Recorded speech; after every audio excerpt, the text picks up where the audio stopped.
with the design, nope.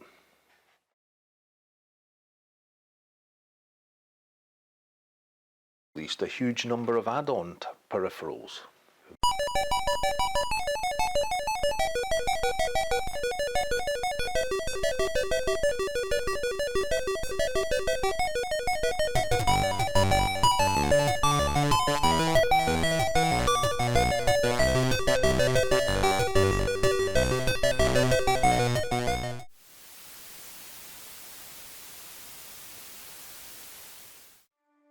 Hello and welcome to another Retro Crazy. Everyone knows or has heard of the Nintendo Entertainment System, or NES for short. However, like a lot of other things, that wasn't its original name. Launched in Japan in July 1983 with a retail price of 14,800 yen, that's about £384, 459 euros or $501 at today's prices, it was known as the Family Computer, or FamiCom for short. First versions were plagued by a bad chipset that caused systems to crash, but after a product recall and new motherboard, this issue was resolved and it quickly gained traction, so much so that by the end of 1984 it was the best-selling games console in Japan. Nintendo initially only released their own brand titles, but after they were approached by Namco and Hudson Soft, a royalty fee deal was battered out that remained unchanged for decades. And even though Nintendo discontinued the Famicom in 2003, they maintained a repair service for these until 2007. That's a 20-year run and a quarter of a century of support. That's how much of an impact this little system had. Looking at the unit, it has two wired controllers for the players, with the design being a direct copy from the Game & Watch systems, which Nintendo had produced previously.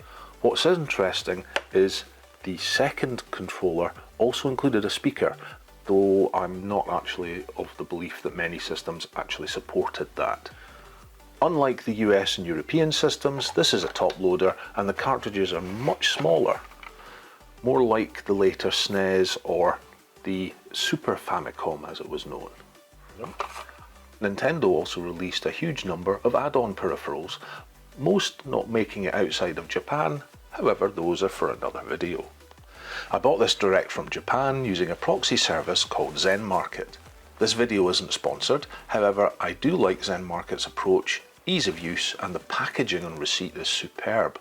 I've done a few videos in the past regarding a couple of the proxy services that are available, so please go and check them out if you're remotely interested. So looking at the system itself, we do have the two hardwired controllers.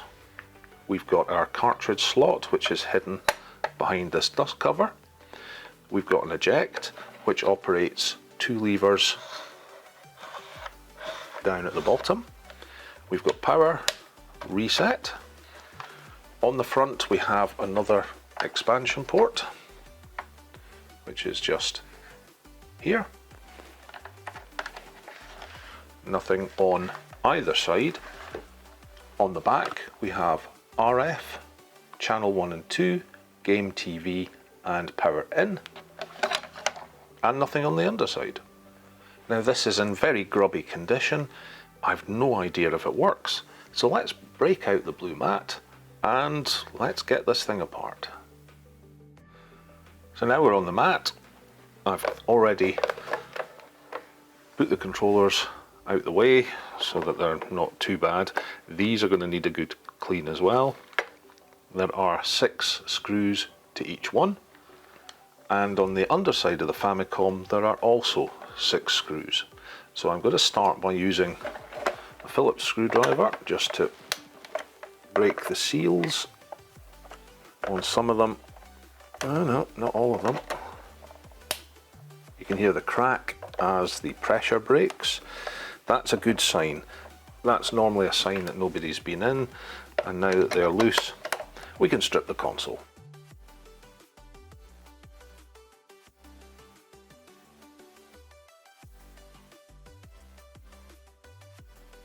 Oh yeah, look at that.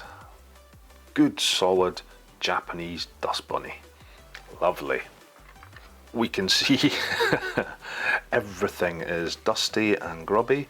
The controllers themselves look like they are just clipped in, so that's fine. I can undo them, pop all of the cabling out, and I can work on these separately. So I'm going to do that, and then I'm going to take out the main boards.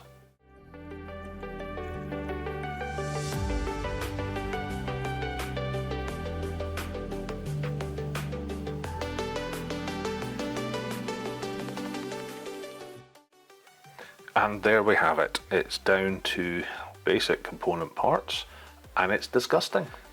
This has to be the largest collection of dust bunnies I've ever pulled out of a system. That's just caked everything. There's still a lot of small fragments just kicking around everywhere, and that's all going to have to be cleaned out. So this needs a good clean, as does the power and RF board, all the plastics. Yeah, definitely need a good clean, because these have been choked for quite a while. I mean, look down in here. Oh dear, look. Just more. Every time you look, there's a little bit more. And I did that bit without even looking. So it's all going to need a good clean. First things first, plastics to the side, because, well, I'm not sure I want to touch them just now. Oh my goodness, I've just picked up the ejection. Yeah, even on this. The ejection levers are just caked. Everything needs a good clean. Okay, all of this is going to the side, and all the plastics are definitely going for a dang good scrub. Actually, just before I take this away for a good scrub, I do want to point out one thing. Every single screw from the main unit is all exactly the same size. So you don't have to worry about getting the screw in the wrong place, because, well, they're all the same. That's very, very, very handy. Okay, now this goes to the side. Now, before we start the cleanup process, there's one thing I would like to do, and that's actually separate these two boards. I'm concerned, just with the age, that this cable will become a little bit more fragile, so I'm going to desolder it so that we've got two separate boards and there's no stress on the cable. So that's first.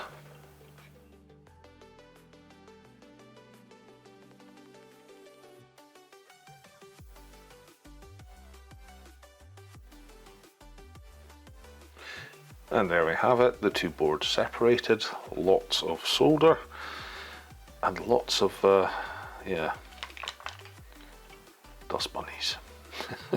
They're everywhere. Right, first thing I'm going to look at is this power and RF board. So to do this board properly, I'm going to need to take this can off. We've got two capacitors here.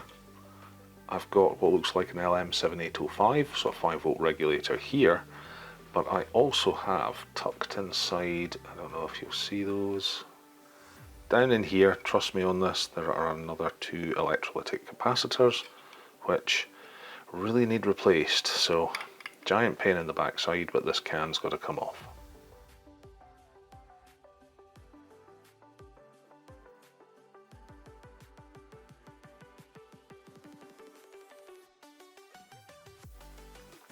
And there we are, that's it off. That was a case of basically adding heat, taking off the initial solder, and then using a small screwdriver underneath just to put pressure on as you heated, and each leg just came free and came out. Initially I cannot get this screw out, so I'm going to have to get a bigger screwdriver now that I've got full access round, and I will replace this 7805. Okay.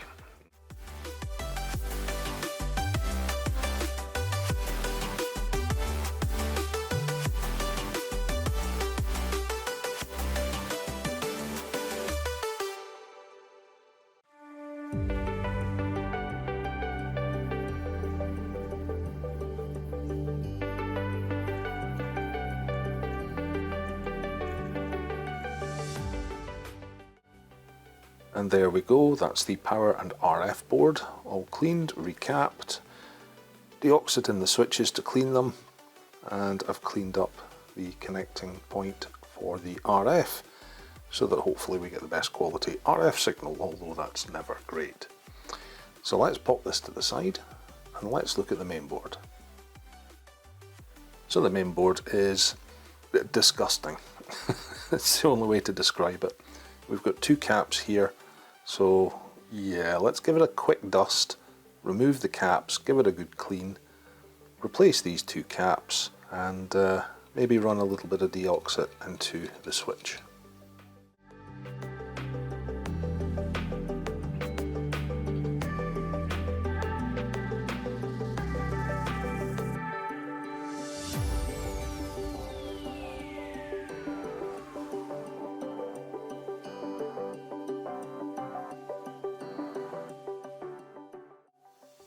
So that's it all together, almost ready for testing. I'm going to pop this to the side because now we're going to look at the controllers.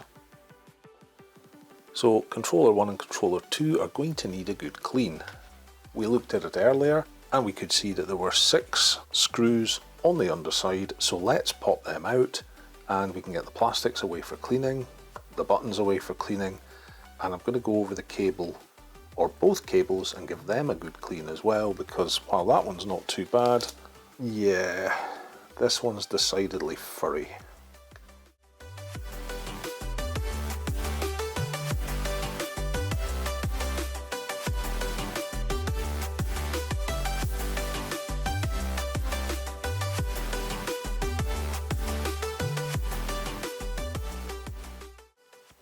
So while the plastics are away having a good soak, I'm going to first of all clean up the pads, and we're going to replace this capacitor, and we're going to do that with an audio cap, which should be a little bit better quality than the one that's there, although to be honest, on this speaker we're probably not going to be able to tell the difference.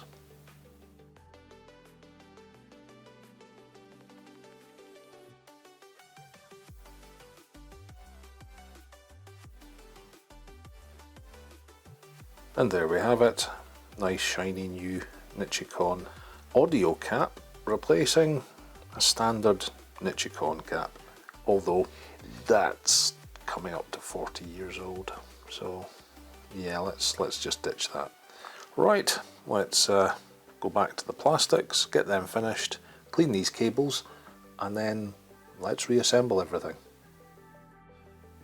So I was doing final cleanup on all of the rubber pads, the contact points, making sure they were nice and clean, and I realised that this was quite black, and the minute I touched it, there are a number of the areas on the pad that have just failed. So this pad is dead. Luckily these are still produced. They are available for the NES because it's effectively the same inside. So I've got a nice new shiny replacement coming. But it does mean I'm going to have to wait a little bit before I can build this one. Now, this is player 2, so that's fine. I've got hopefully everything I need for player 1.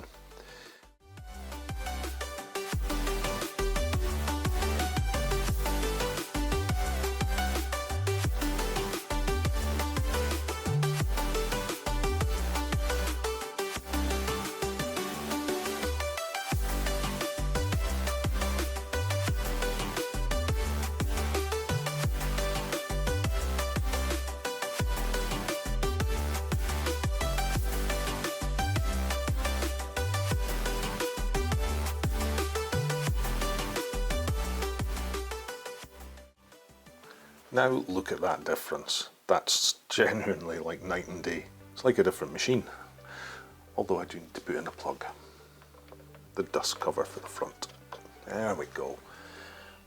Wow, now obviously this controller, I'm still waiting on the pad, so it's only held together with 3 screws at the moment, just so that the circuit board's not going to get damaged. However, everything else is done and it looks absolutely amazing. The question is, does it work? So here we are, we're ready to see if this thing works.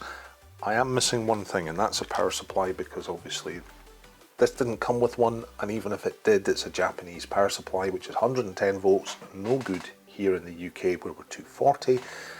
So I've purchased just a generic power supply, It's 9 volts, you need at least 0.8 of an amp, and it's a 5.5mm plug.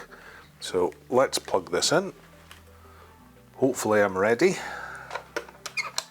Let's choose one of the random titles I've bought. I love the fact these come in all different coloured cases. Some of them have manufacturers or distributors' names moulded in, Tato, Bandai. That's brilliant. So much better than just the grey cartridge we used to get here. Right, no idea if this works. I'll need to power on and I'll need to tune the TV, so going to help if I switch the power on at the wall first though, isn't it? Hold on. And that's the downside, that's just a piece of tape. I think it's on. Let's tune the telly and find out.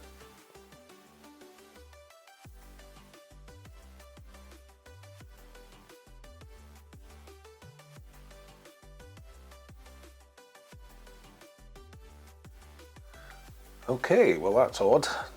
One of two things have happened. Either this cartridge maybe doesn't work, or have I put the switch on, the button on round the wrong way? So it's actually off? Good question. Because if that's the case, then I've just plugged that in when it's powered on. Okay, let's try a different one first.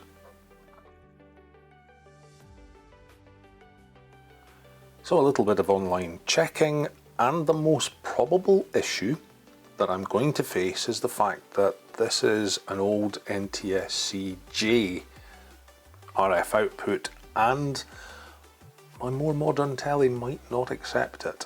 So there's an easy check. As you can see, I've ripped out the motherboard. Well, not literally ripped out, but I've connected a default cheap SCART cable via AV, and what I've got is a ground and pin 46 on the cartridge port. Now 46 is the sound output. So if this is working, then on side AV on my TV I should get audio. Now I've taken a cartridge out so you can see one. This I think is possibly sumo wrestling, I'm not quite sure.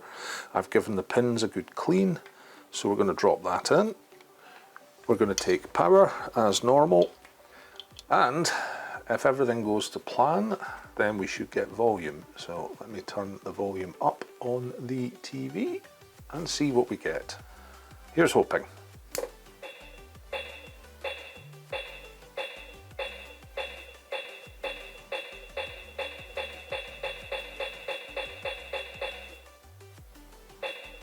Well, we're getting something. Yay, okay. Let's bask for a second in the glorious sound of a working system, even though there's no telly. Okay. Let's just check. Reset works as well. Excellent, so we know the FamiCom itself is running, even though we've got no video output. But this is a problem.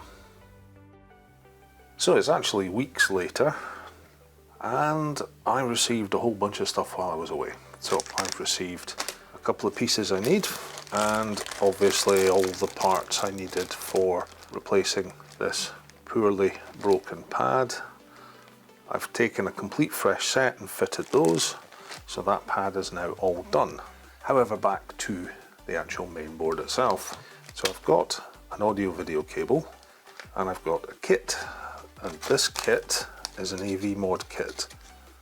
Now the AV mod kit contains this little circuit board, some capacitors, and a 4-pin 3.5mm jack to match this one. The kit is about £14, and the seller also provides you with a link to a website, his website, that goes into a little bit more detail about the installation. Now, rather than run back and forward, I've actually printed it all off. So I've got pictures and everything else. So let's pop this to the side and we can look at assembly. So for this mod, we're going to need a number of things. Obviously we need the AV cable and the mod itself. We're going to need the small leg off of a component, some Captain tape, and some wire. I don't know which wires I'm going to use yet. Personally, I'd prefer the larger, thicker ones, but we'll see if they'll actually fit through how I want to do this. And I'm going to need a multimeter. So the first thing we need to do, I need to find out which of these center pins goes where. So continuity, we should get a beep. So we should find earths are all connected, but which one is which on the audio. So this side one, and then if I change over to red, this one. So these two here. So these need to be connected. So I'm just going to bend it round and solder it like that. That'll make a nice connection because the output from the FamiCom is mono. By doing this, when the mono is fed out, you'll get fake stereo because it's actually mono in both channels. But it means it's sounding a little bit better. So let me quickly put a little bit of solder on this and we'll tin that up and solder it in place.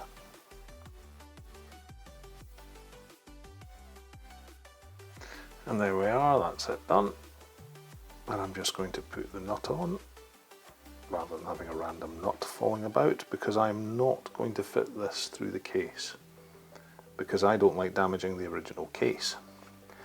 That's just my preference. If you want to fit it through the case, go for it, but I'm not doing that.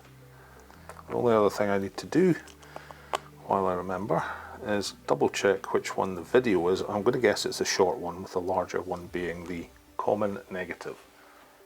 So again, we're going to go onto the center pin, and there's where our video should eventually come out, and our common negative. So cable to the side, because I don't need that just now, because next I'm going to tin up these pads. I'll move these out of the way and let's tin up the pads. Now again, I'm using a good solder that's got a lot of flux in it.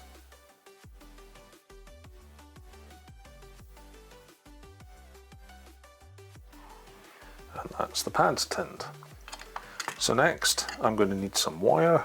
Here's just some random wire I've been holding on to, and I need this to come out the back and sit and connect all around here, because this is roughly where the board's going to go. So I can make it a little bit longer, and that's going to be yellow for video. I'm just going to follow what they've given, and I'm going to use white, and that's for the audio. And last but not least, we need ground, and ground is usually black. And now I'm going to connect them onto this.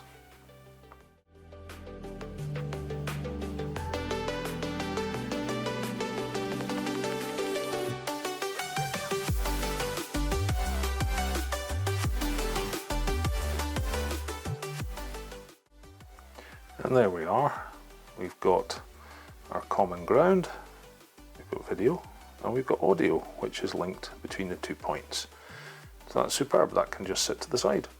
And if I want to tidy it up, I can cheat and do that and make it look pretty. Next, we need to move on to the actual board itself. Now, following the instructions, what I'm going to be doing is cutting the traces in 2 places for the HVC CPU 07. And okay, I'm not quite sure why it's getting me to cut both ends.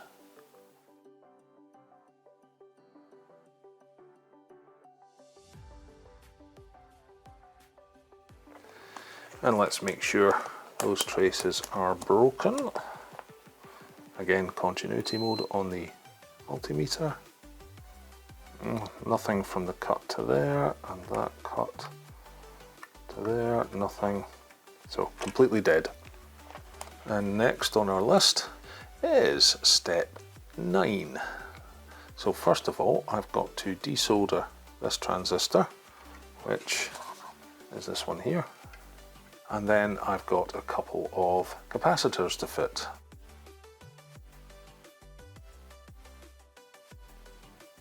So next are these capacitors, and we've got two to solder in. So the first one is going from here to here. So we're going to be going in something like that. However, I've got all these points underneath that I'm personally a little bit wary of, so I'm going to fit some Kapton tape cut specifically over that, so even if it sits down, there are no shorts.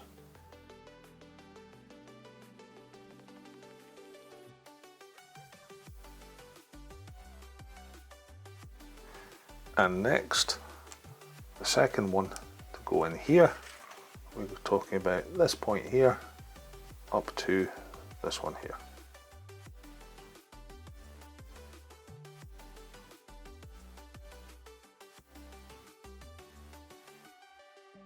I know, this is overkill, but personally I prefer better to be safe than sorry. So there's much more Kapton tape over there than you would normally need, but that's just my preference. Last thing we're going to have to do is actually position the mod into place. So with that in place, you're going to wonder, how am I going to do this? I'm kind of wondering as well. What I would like to do is try and feed it through one of these so that it'll come in and just sit. One of the things I'm going to do is I'm going to look at, see if I've got some nice thick heat shrink that'll just cover this end temporarily. So not the most ideal situation, as I do not have any heat shrink that's large enough to go over that at the moment. I'm going to have to order some in. I did think I had some, but it's just a little bit too narrow to go over the end. Okay, that's for later.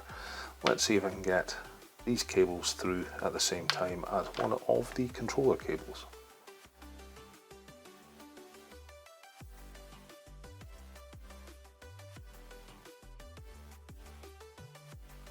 So there we go, that's ideal. I filed out the guide for the cabling, and I should be able to hopefully just, there we go, a little bit of fine tweaking just to bring everything to the same length on the outside. Ideal.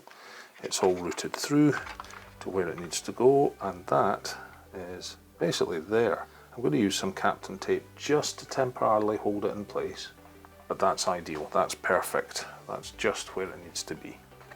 So using a mix of this image that is also provided and the description, we're going to finish off the wiring. So the board, the AV mod board is placed. We take the ground wire from the 3.5mm connector, and that goes to the V ground, so the video ground, which is going to be just there. But we want to make sure we don't interfere with any of these, because these are going to have to move. Then we're going to take the video wire and connect it to CV, or composite video, which is there. We're going to take the audio, which needs to feed all the way under there. That's going to connect onto this pin, but through the capacitor. And then we're going to take two feeds. We're going to take a ground feed, you can see it's clearly marked ground, and that's going to run over and connect into ground here. And then last but not least, we've got the plus 5 volts, and that's going to go to all the way down to here. So I'll need to just clear some of this Kapton tape so I can get into solder, but that's fine because I can pop it back over once we're done. Right, let's crack on, get this finished so we can get to testing.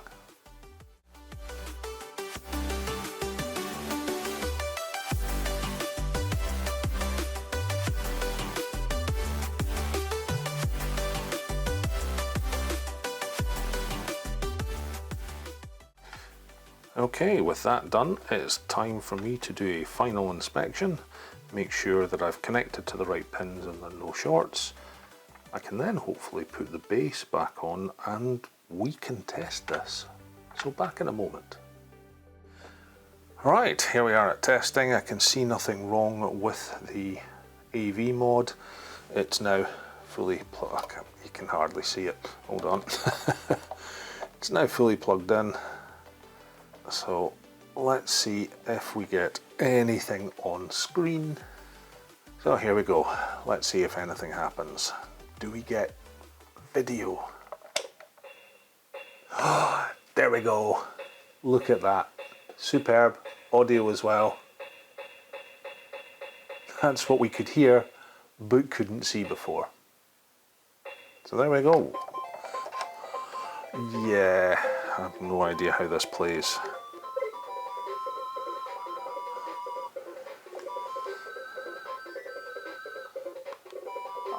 Yeah, okay, I'm gonna guess. Oh, my name, okay.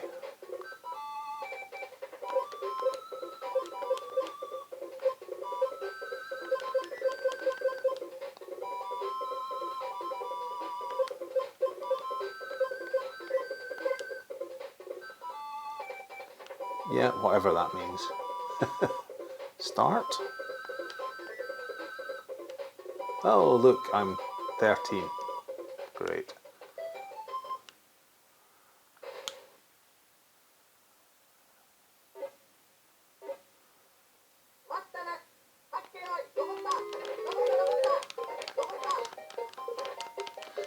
Yeah, I have no idea.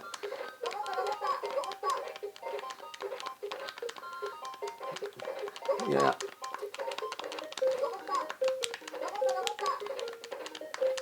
I don't know. I may have to choose something else. Hey, I'm not out yet, so it's. I mean, I wish I knew how I did the jump before. And I'm out. Okay. Anybody know how to play samurai wrestling? Yeah. Samurai wrestling? Oh my goodness. Okay. This is great. This is superb. I need to fix the case for this. But there we go. Let's pop that out. Let's see if I can find something that I can maybe play. What about this one that was a white screen, same as the other one, and hitting reset started it? Ah. Now it's going to play. Okay. Same one. Ah, okay. I'm playing.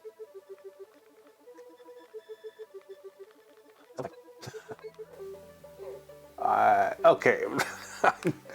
Yeah, I give up. It works. That's superb. I'm definitely going to have to find some games I know how to play, because this so far is just not great. Well, game-wise.